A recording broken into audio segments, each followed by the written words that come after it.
All right, today marks WFXR's annual Day of Caring. It's all part of a larger celebration held by our parent company, Nexstar, as part of their Founders Day. So all day today, our team has been out and about at two local nonprofits, part of them spending the morning at Angels of Assisi, while the rest of them were helping to pack food at Feeding Southwest Virginia. That's where we find our Kathleen Stone, and she spent most of her day wrapping up our food drive. She joins us now, talking to organizers who helped make this all happen. Kathleen. Lisa Clater, the Chief Development Officer for Feeding Southwest Virginia, is with me now this evening inside of the warehouse to give us really an exciting update on donations and number of boxes packed by our staff members. Yes. Let's start with those donations because you have some really big numbers. Yes, we had over $1,000 that actually came to the food bank today in a financial donation. So that's wonderful. That's about 300 meals that those donations will help to pay for. And then look behind us, all of this wonderful food. This is what your team boxed up today. They sorted, they did quality assurance. We have to make sure it's safe and edible. And that's about 8,500 meals. So that's a tremendous impact. And then we had more food donated today, about 300 pounds. So there's more meals. So you're way over 1,100 meals that you've helped provide this past 2 weeks. So we are so grateful.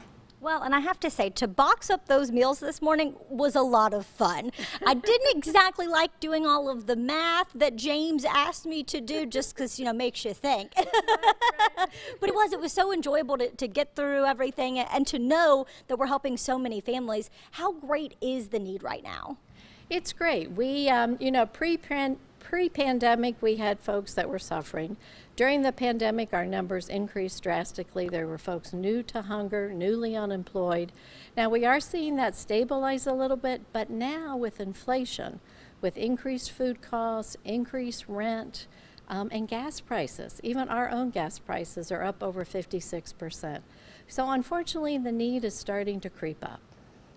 And is it safe to say families who are in need of meals, it can be anyone. It can be your neighbor, and you may not even realize. Also, no one is immune to needing assistance. No, unfortunately, hunger knows no socioeconomic boundaries.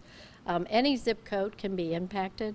You know, many folks are just a breaking down of the car or a major medical issue that puts them over the line in needing food support. We're still seeing a lot of folks new to hunger, a lot of senior citizens that are struggling, a lot of young families. It just knows no demographic boundaries. It could hit your neighbor next door. It could hit your person at church. It's there. Often hunger is silent because people are often ashamed to say that they're in need of food support. But as I said, we serve over 100,000 people every month. So hunger is here in Southwest Virginia. What's the easiest way for people to help?